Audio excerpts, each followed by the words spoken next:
में वर्ष भर श्रद्धालु जन दिव्य मंदिरों की यात्रा करते हैं, लेकिन एक यात्रा ऐसी भी है जिसे भक्त देखने जाते हैं और यात्रा करते हैं स्वयं भगवान। जी हाँ, ये यात्रा है भगवान जगन्नाथ की रथ यात्रा। ये यात्रा ओडिशा के पुरी में आयोजित की जाती है। ओडिशा राज्य का पुरी क्षेत्र भगवान श्री जगन्नाथ जी की मुख्य लीला भूमि है। पुरी को शताब्दियों से नीलगिरी, नीलांचल, पुरुषोत्तमपुरी, शंख क्षेत्र, श्री क्षेत्र, जगन्नाथ धाम और जगन्नाथपुरी आदि नामों से जाना जाता है। भारत में जिस 4 धाम यात्रा को अति उत्तम माना जाता है, जगन्नाथ धाम उसी में से एक है। भगवान जगन्नाथ का मंदिर श्री कृष्ण को समर्पित है। जी हाँ, श्री जगन्नाथ भगवान विष्णु के पूर्ण कला अवतार श्री कृष्ण का ही एक रूप है। कहते हैं कि द्वापर युग के बाद भगवान श्री कृष्ण पुरी में निवास करने लगे और बन गए जग के नाथ अर्थात जगन्नाथ। प्राचीन काल में भगवान जगन्नाथ को नील माधव के नाम से पूजा जाता था। जगन्नाथ मंदिर की स्थापना मालवा के राजा इंद्रद्युम्न ने करवाई थी। मंदिर के उद्गम से जुड़ी परंपरागत कथा के अनुसार श्री कृष्ण अपने परम भक्त राज इंद्रद्युम्न के सपने में आए और उन्हें बताया कि वह पुरी के समुद्र तट पर जाएं, जहां उन्हें लकड़ी का लट्ठा मिलेगा। उस लकड़ी से वह श्री कृष्ण का विग्रह बनवाएं। राजा को समुद्र में लकड़ी का लट्ठा मिल भी गया। मूर्ति निर्माण के लिए एक बूढ़ा ब्राह्मण आया और उसने कहा कि प्रभु का विग्रह बनाने की जिम्मेदारी वो लेना चाहता है, लेकिन उसकी एक शर्त थी कि वो विग्रह बंद कमरे में बनाएगा और उसका काम खत्म होने तक कोई भी कमरे का द्वार नहीं खोलेगा, नहीं तो वो काम अधूरा छोड़कर चला जाएगा। कहते हैं कि वो बड़ाई और कोई नहीं बल्कि देवों के वास्तुकार विश्वकर्मा ही थे। जब कई दिनों तक कोई भी आवाज नहीं आई तो माह के अंतिम दिन उत्सुकतावश राजा और उसकी पत्नी ने कमरे में झांका और वह वृद्ध कारीगर द्वार खोलकर बाहर आ गया और राजा से कहा कि मूर्तियां अभी अपूर्ण हैं, उनके हाथ अभी नहीं बने थे। अधूरी पड़ी प्रतिमाओं को देखकर राजा और उसकी पत्नी को अत्यंत दुख हुआ।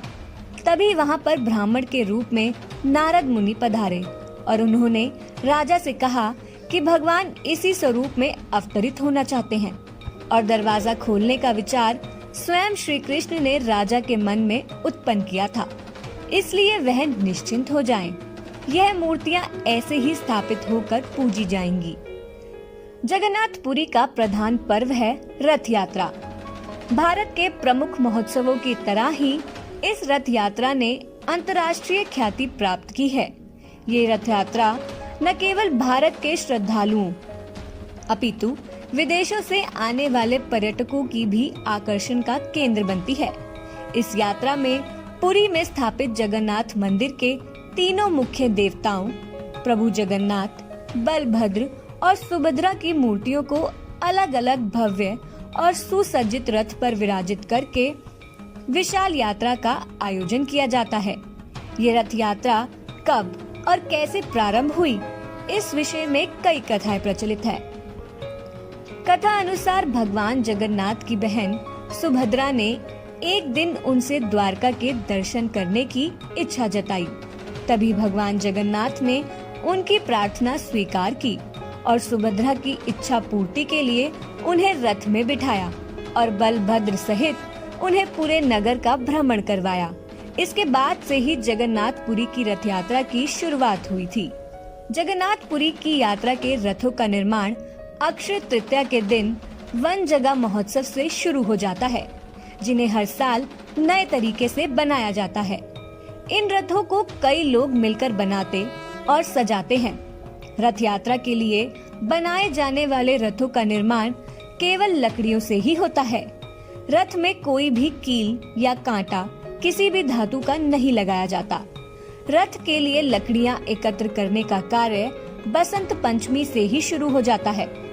रथ यात्रा के बाद पुराने रथों की लकड़ियों को भक्तजन श्रद्धा पूर्वक खरीद लेते हैं और अपने अपने घरों की खिड़कियां, दरवाजे आदि बनवाने में इनका उपयोग करते हैं। रथ नारियल की लकड़ी से बनाए जाते हैं।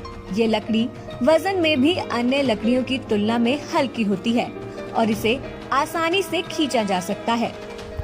प्रभु जगन्नाथ जी का रथ 45 फीट ऊंचा होता है। इसमें 16 पहिए होते हैं, जिसका व्यास 7 फीट का होता है। पूरे रथ को लाल व पीले कपड़े से सजाया जाता है। इस रथ को दारुका चलाता है। रथ में जो झंडा लहराता है उसे त्रिलोक मोहिनी कहते हैं। इसमें 4 घोड़े होते हैं, जिनका नाम शंख, बलाहक, श्वेत एवं हरिद्वाश्व है। इस रथ में वर्षा, गोवर्धन, कृष्णा, नरसिंहा, राम, नारायण, त्रिविक्रम, हनुमान व रुद्र विराजमान रहते हैं। इस रथ के रक्षक भगवान विष्णु के वाहन पक्षीराज गरुड़ है। इसे जिस रस्सी से खींचते हैं उसे शंखचूड़ा नागनी कहते हैं। इसके अलावा भगवान जगन्नाथ के रथ पर सुदर्शन स्तंभ भी होता है। यह स्तंभ रथ की रक्षा का प्रतीक माना जाता है। भगवान जगन्नाथ रथ के कई नाम हैं, जैसे गरुड़ ध्वज, कपि ध्वज, नंदी घोष आदि। प्रभु बलभद्र का रथ 43 फीट ऊंचा होता है। इसमें 14 पहिए होते हैं। इसे लाल, नीले, हरे आदि रंग के कपड़ों से सजाया जाता है। इसकी रक्षा वासुदेव करते हैं। इसे मताली नाम का सारथी चलाता है। इसमें गणेश, कार्तिक, सर्वमंगला, प्रलाम्बरी, हतायुध्य, मृत्युंजय, नातांबरा, मुक्तेश्वर, शेषदेव आदि विराजमान रहते हैं। इसमें जो झंडा लहराता है उसे उनानी कहते हैं। इस रथ को जिस रस्सी से खींचते हैं उसे बासुकी नागा कहते हैं। बलराम जी के रथ का नाम ताल ध्वज है। सुभद्रा का रथ 42 फीट ऊंचा होता है।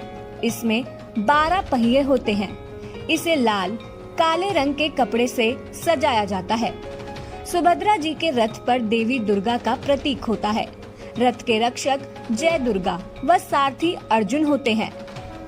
रथ का ध्वज नंदबिक कहलाता है। इसमें चंडी, चामुंडा, उग्रतारा, वन दुर्गा, शूली दुर्गा, वाराही, श्यामकाली, मंगला, विमला आदि विराजमान होती हैं। इसे खींचने वाली रस्सी को स्वर्णचूड़ा नागिनी कहते हैं। सुभद्रा के रथ का नाम देवदलन है। जगन्नाथपुरी की इस भव्य रथ यात्रा के पूर्व, यात्रा के बीच और यात्रा की पुनः वापसी के दौरान कई तरह की रस्में निभाई जाती हैं। आइए जानते हैं उन सभी परंपराओं के विषय में। प्रभु जगन्नाथ की यात्रा प्रत्येक वर्ष आषाढ़ शुक्ल द्वितीया को जगन्नाथ मंदिर से प्रारंभ होती है और 2 किलोमीटर के मार्ग का सफर तय करके गुंडीचा मंदिर पहुंचती है।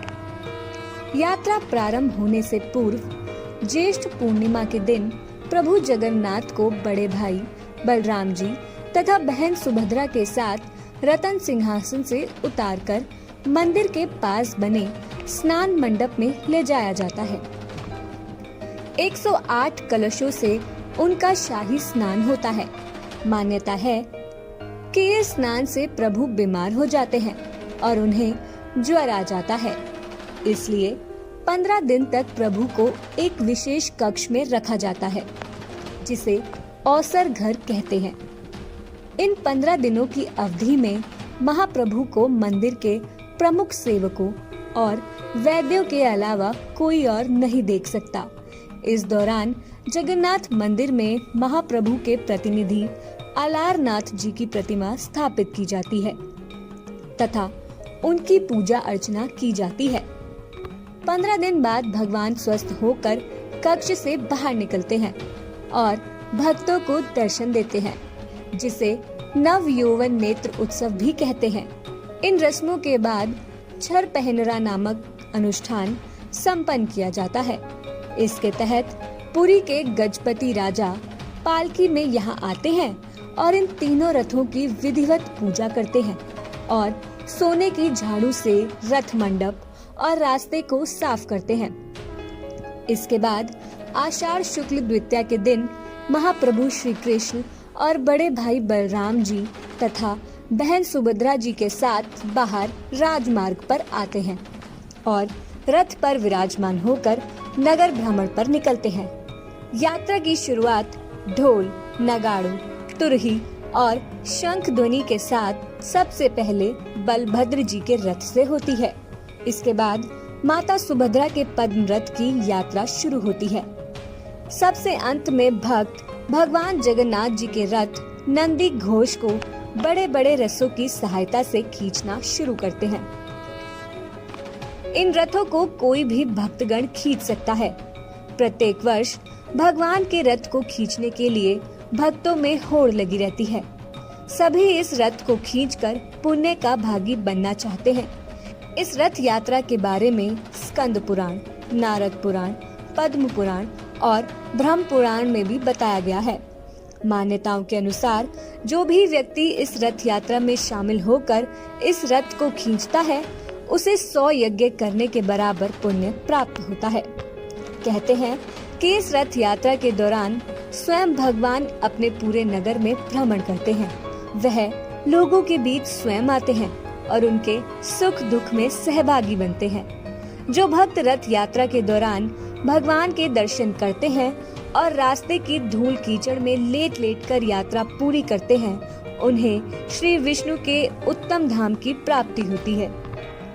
गुंडीचा माँ के मंदिर तक जाकर यह रथ यात्रा पूरी मानी जाती है। संध्या तक ये तीनों ही रथ मंदिर में जा पहुँचते हैं। गुंडीचा राजा इंद्रद्युमन की पत्नी थी, जिसने एक गुफा में बैठकर तब तक तपस्या की थी जब तक कि राजा इंद्रद्युमन ब्रह्मालोक से लौटकर नहीं आ गए थे।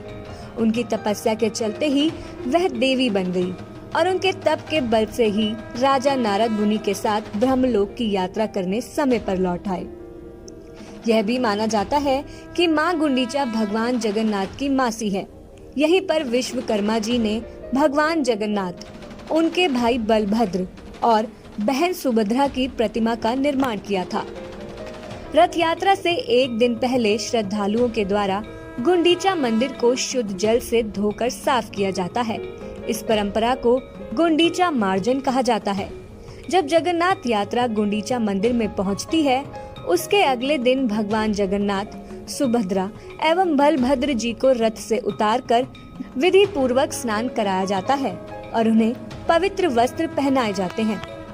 उसके बाद भगवान मंदिर में प्रवेश करते हैं और 7 दिन तक वहीं रहते हैं। गुंडीचा मंदिर में इन 9 दिनों में श्री जगन्नाथ जी के दर्शन को आड़प दर्शन कहा जाता है। कहते हैं कि रथ यात्रा के तीसरे दिन यानी पंचमी तिथि को देवी लक्ष्मी भगवान जगन्नाथ को ढूंढते हुए यहाँ आती है। तब द्वैतापति दरवाजा बंद कर देते हैं, जिससे देवी लक्ष्मी रुष्ट होकर रथ का पहिया तोड़ देती है और हेरा गोहिरी साहिपुरी नामक एक मोहल्ले में जहां देवी लक्ष्मी का मंदिर है वहां लौट जाती है। बाद में भगवान जगन्नाथ द्वारा देवी लक्ष्मी को मनाने की परंपरा भी है। यह मान मनोबल संवादों के माध्यम से आयोजित किया जाता है, जो एक अद्भुत भक्ति रस उत्पन्न करती है। आषाढ़ माह के 10वें दिन सभी रथ पुनः मुख्य मंदिर की ओर प्रस्थान करते हैं। रथों की वापसी की इस यात्रा की रस्म को बहुड़ा यात्रा कहते हैं। जगन्नाथ मंदिर वापस पहुंचने के बाद भी सभी प्रतिमाएं रथ में ही रहती हैं। देवी देवताओं के लिए मंदिर के द्वार अगले दिन एकादशी को खोले जाते हैं। तब विधिवत स्नान करवाकर वैदिक मंत्रोच्चार के बीच देव विग्रहों को पुनः प्रतिष्ठित किया जाता है। रथ यात्रा एक सामुदायिक अनुष्ठानिक पर्व है। इस अवसर पर घरों में कोई भी पूजा नहीं होती है और न ही किसी प्रकार का उपवास रखा जाता है। इस रथ यात्रा का आयोजन देश विदेश के कई और हिस्सों में भी होता है। भारत देश के कई मंदिरों में कृष्ण जी की प्रतिमा को नगर भ्रमण के लिए निकाला जाता है। विदेश में इस्कॉन मंदिर के द्वारा रथ यात्रा का आयोजन होता है। 100 से भी ज्यादा विदेशी शहरों में इसका आयोजन होता है। भगवान जगन्नाथ की रथ यात्रा देखने मात्र से ही मोक्ष की प्राप्ति होती है।